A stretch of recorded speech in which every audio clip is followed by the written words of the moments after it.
So one of the first comments that I always get when people find out that I travel solo is, what if something happens? When you travel, things are going to go wrong and things are going to happen. So this is a little story about what actually went wrong when I was in Hawaii. I'm Beth, and full disclosure here, I'm not a full-time traveler. I'm just a 52-year-old, happily divorced, empty nester who adores traveling and meeting new people. Yeah, I actually have a job I have to go back to. My motivation for making these videos? Well, let's just say if I can encourage one other woman of a mature age to get out there and travel solo, it will be worth every eye roll I got from my 20-something-year-old son when he was teaching me how to edit. So my week in Hawaii was absolutely amazing until the last 24 hours. Now, I have this saying, I think my guardian angel drinks.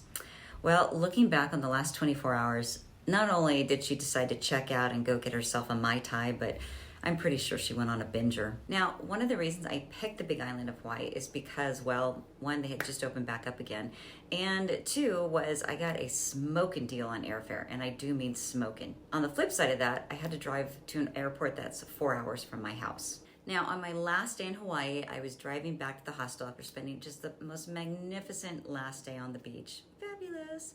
Anyways, when I was driving back, I kind of was going through my backpack and I realized that the zipper where I had put my car keys in was unzipped. Yeah, my keys were gone. So I had a little thought, okay, don't panic. We'll wait. Let's get back to the hostel. You'll go, maybe you took them out. You don't remember, blah, blah, blah.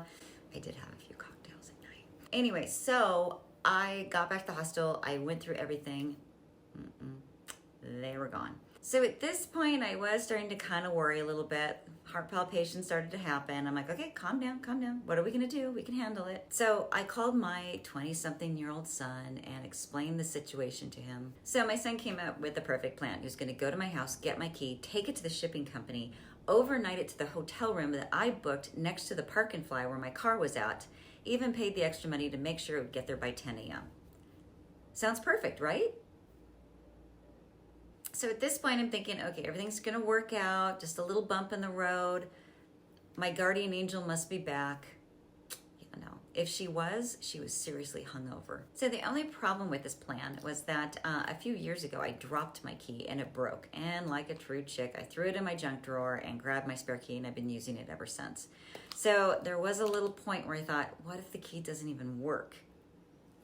But I figured I'll worry about that in the morning. It'll all work out. So I'm headed to the airport, and my flight wasn't super early. It wasn't late either, but I had to turn in the rental car. You know how all that goes. So I get through security. I gather all my stuff up. They come and they collect the bins, and I'm walking down the way, and I realize it's going to be a flight, and I should probably get something to eat. I haven't eaten anything. And get to the little snacky bar, and I don't have my driver's license. Yeah, it was still back in the bin. So I literally bolt, and I do mean bolt. I haven't ran this fast in, well, forever. And I go back, and they're super nice. The security people were great. They go through all the bins, every single one of them. They can't find my driver's license. On top of it all, I also lost my driver's license. So the security guy was super sweet. He guarantees if somebody finds it and turns it in, he will take it to the gate. I still have an hour and a half for my flight. So at this point, I really have no choice but to go to the gate and sit there and wallow in self-pity. And to top it off, I was like the last one to get on the plane. And it was so pathetic. You know, like in the movies where there's that one person and she's waiting for her lover to come and say, no, don't get on the plane. I love you. I can't live without you. Don't. Yeah, except for me, it was a 90-year-old security officer with my driver's license. But thinking about that does kind of sum up my love life. So on the flight, I realized, you know what, things could have been a whole lot worse. I'm giving myself a little pep talk, but then it also hits me. How am I going to check into the hotel room without a driver's license? I have no other ID on me. Now, one of the things I've done as a solo traveler is I've always made sure that somebody has a copy of all my documents that I need, whether it's a passport, driver's license, tickets, whatever, just in case you lose it. Yeah, the problem is that somebody is my son. So there is no way at this point I'm going to call my son back and let him know that, hey, on top of losing my keys, Mama also lost her driver's license. Yeah, because I know he's going to give me that look. And you know, those of you who have raised kids, you know what that look is. It's the same look you gave them when they were teenagers and they did something so incredibly stupid. I'm totally hearing the conversation in my ears right now. Like, Mom, do we need to look into assisted living when you get home? By the time I got to the hotel, I was feeling pretty pathetic, and I had an entire speech ready to go as to why I had no photo ID.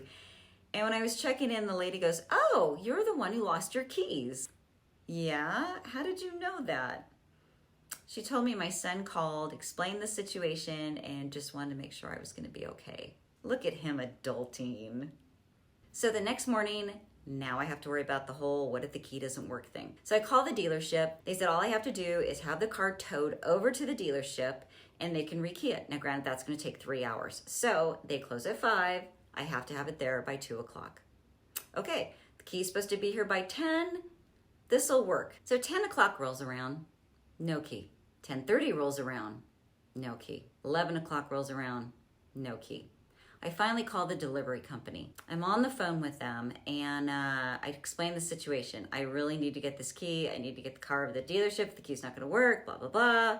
And yeah, it's out for delivery. It's out for delivery, okay? Can you call the driver and let him know that this is a very important package and I kind of need it ASAP? No, I'm sorry, ma'am. We can't get in touch with the drivers. In the modern day and age, there's no way at all. He doesn't have a cell phone, I don't know, walkie-talkie, can with a string on it. No, ma'am, we have no way of getting in touch with the drivers. 12 o'clock rolls around, 12:30 rolls around. I call the delivery service back again. Again, same routine. No, ma'am, we can't get in touch with the driver. So after ending the second conversation with the delivery company, I gave myself a little pep talk. The key's gonna be here any minute. Now, you gotta remember at this point, to top it off, I probably haven't eaten in 28 hours. Yeah. So yeah, I was starting to get a little agitated. So 1:30 rolls around, still no key. I called the company back for the third time. I had the sweetest Southern woman on the other end of the phone, and I got done and there was this little pause and all she said was, "Oh my God, child, are you gonna be okay?" I lost it. "Yeah, I'm gonna be just fine." Get the package, get the key, call the Uber. I'm headed out to the Park and Fly. As I'm walking up to my car, I literally, and I kid you not, look up in the sky and I'm like, "Girlfriend, you have better sobered up and be with me right now because this key really needs to work." Hit it, beep, beep, car opened right up. I do have to admit though, the first place I went was In-N-Out and I got the biggest double fries. I didn't get the milkshake. I was good and I got the Diet Coke. Life is a balance. But I have to say, I probably bit a few of my fingertips off eating that sucker on the way home, man. I was like, So the moral of the story is stuff is gonna happen when you travel. You just gotta deal with it. Also, the good thing, I realized that my son's an adult. So proud.